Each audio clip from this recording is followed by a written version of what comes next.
जरूरी काम से बाहर निकले थे बाप बेटा, पीछे से आया सैलाब और बह गए परिवार समेत घर में सो रहे 12 लोग।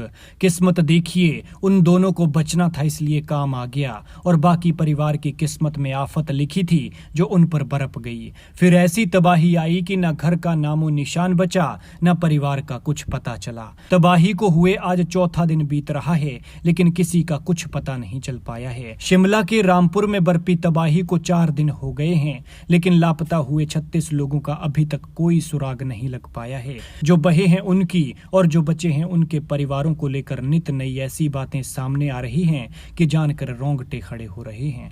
बादल फटने के बाद अब समेज गांव का नामो निशान मिट गया है। मौके के हालात को देखकर ऐसा लगता है कि यहाँ पर पहले कुछ था ही नहीं, क्योंकि यहाँ पर ऐसा कुछ बचा ही नहीं है कि जिसे देखकर कहा जा सके कि यहाँ पर कोई आबादी बसती थी। समेज में सबसे ज्यादा कहर 3 परिवारों पर टूटा है।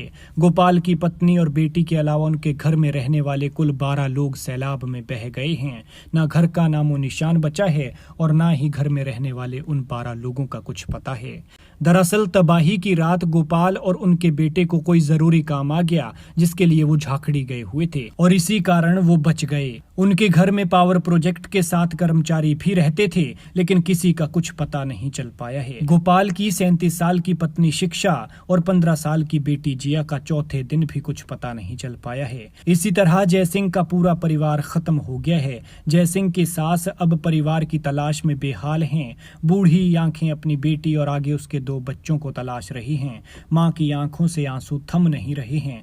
बता दें कि जयसिंह की पत्नी 34 साल की कल्पना, 7 साल की कल्पना की बेटी अक्षिता और 4 साल का उसका बेटा आद्विक और एक बेटी आरुषि का कुछ पता नहीं चल पाया है।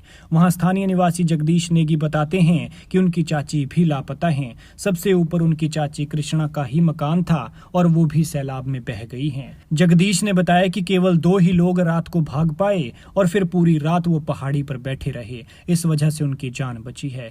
जगदीश का कहना है कि गांव से 7 बच्चियां लापता हैं। गांव के सामने रहने वाले हरदेउल चौहान कहते हैं कि उनका सारा मकान चला गया है, नामो निशान तक मिट गया है। यहाँ घर था या नहीं था ये भी पता नहीं चल पाता है। हालांकि वो कुल्लू जिला में आते हैं, लेकिन इस तबाही में उनके जानवर भी बह गए हैं। सड़क के साथ 3 मकान, पुल और स्कूल बह गए हैं। उन्होंने बताया कि पत्नी और बहन लापता हैं और ताई तो उनके सामने बह गई, लेकिन वो कुछ नहीं कर पाए क्योंकि सैलाब ऐसा था कि अगर वो बचाने की कोशिश भी करते तो शायद खुद भी नहीं बच पाते।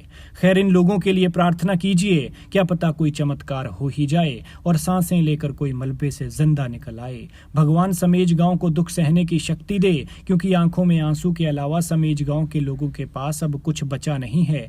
इनका सब कुछ बह गया है। जमीन से लेकर घर बार, खेत खलिहान और अपनों तक सब पानी के साथ पानी पानी हो गया है।